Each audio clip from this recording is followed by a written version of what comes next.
Welcome to So Very Easy. My name is Laura, and today I have the honor of repairing a flag that is part of my grandson's Boy Scout group. Now, this flag they've had for a long time. They hang it up during all of their meetings, and because of that, well, it had a little wear. Let's put it that way. It needs some repairs. So I'm going to try to preserve this so that they can have it for years to come forward, and I'll make them a new one to put all their new signatures on. So I hope you join me where I'm going to try to figure out how to preserve it. So here's this flag. They tie it up, and you can see where, well, I need a new corner. The fabric is a very, very fine fabric, very similar to what you would have a lining in a suit.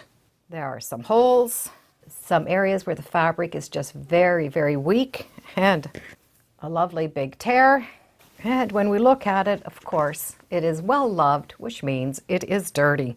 So the first thing I'm going to do is carefully pick out all of these seams. I'm going to go and press this. So let's go to the iron, and I'll talk about how I am going to press this and how I'm going to preserve it. So whenever I get a project like this, the first thing I'm going to do is find a corner that I can press and work with that is not going to remain on the project. And when you look, you'd be surprised on some of those little pieces that you're going to be able to trim off and work with. I would rather work with a little piece, a corner here and there, and test it before I do the whole project. So I am going to use this very, very tiny piece that is sticking off. So I'm going to try and press it without a pressing cloth, just to see how it's going to handle with the iron. And then I can remove those and just press. Sometimes the fabric will actually disintegrate. And in this case, it did not. So I know I am going to be able to at least use an iron. I'm going to take this tiny little piece now and use this to test a product that I think will work good on this flag. So the flag is a very lightweight, so what I'm going to need is something very lightweight that has a fusible back on it. If I go too heavy, the flag will not drape, and that's fine if you're going to frame it, but they still want to hang this up and have it drape like a flag, so I do need to have something very soft.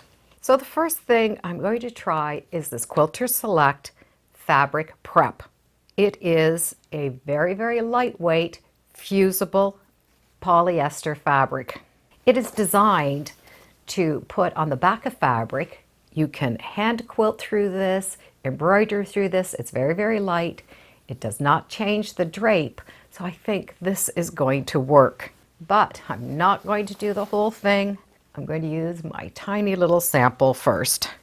Cut a little piece off of that fabric and see how they are going to fuse together. This is designed so that I can use a low heat to iron the two of these together. And that is something that I'm looking for. A lot of fusibles, you need a higher temperature, and this one was a lower temperature. And let's see how that works. It's still very soft and pliable, and it really is staying on quite well. So my guess is right, this is going to work. So now that I know this fabric prep is going to work, I'm going to prep my flag. I want to start and iron all of these edges out and flat. So I'm going to unroll anything that is stuck, and I'm going to just try to make this as flat as I can. So as I've been trying to press this, I am finding it is not wanting to press well. It is very soiled, so the dirt is sort of working like a glue and holding everything down. So I am going to have to give it a bit of a wash. I will be washing this very delicately with a very delicate soap, but I am going to wash that one corner by itself first to see how it holds up, and then I'll do the rest. I have washed it with this Eucalyptus. I have used this many times. It has never failed me. The bonus is you don't need to rinse it. So I was able just to put this in a sink and just let it soak for 30 minutes and then take it out. You can rinse it if you'd like, but it's not necessary. So now I'm going to lay this out to dry on flat towels. I will not be doing any wringing at all. As I lay it out to dry, I'm going to smooth it with my hands as if my hands are the iron, and just smooth out whatever I can. You can see already how this corner is starting to perk up a little bit, and it's going to be a lot easier to work with. It is a lot softer now that I've washed it, so I'm really excited about that. It felt very crispy before, so that must have been all of the loving dirt. This is almost dry, but I do want to press it while it's a little bit damp, and that's going to also help with the wrinkles. And once it's pressed, I'm going to fuse my layers together. So I will need to take this piece and fuse it back together. Now I do have some long threads, so I will cut off some of those threads, and that way they will go together a lot smarter. Getting as close as I can without cutting off any of the signatures. With those little threads trimmed off, I'm going to be able to match this up. Now I'm going to press this right onto that fusible. I am going to be using a pressing cloth or a pressing piece of paper so that my iron stays clean and I don't get the extra heat onto this flag. And I'm only going to do one section at a time. And with this, I can move it because the paper will keep it straight. And the glue does not stick on that paper. So this is now stuck on and is still nice and soft. So I'm going to fuse the entire thing, matching as many of the little seams that I can do, fill in as many of the little holes I can do, and then let's see what it looks like. So I did all the first pressing from the front, and then I did an additional pressing from the back side. Now there are some areas that are very, very weak or didn't have any fabric at all. So I have fused an additional piece on top.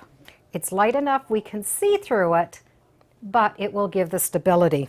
And that will be very helpful for the side where we had that long strip that had ripped off. You can still see the signatures throughout.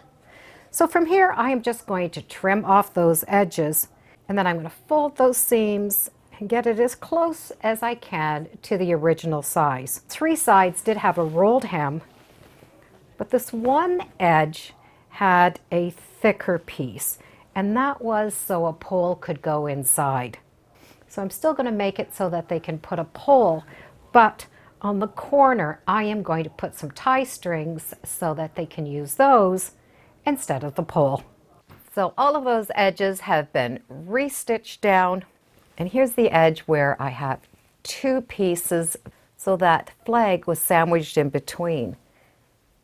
And you can see where that hole used to be. And now you have that nice strong fabric prep in the back holding it together. We can still see the names.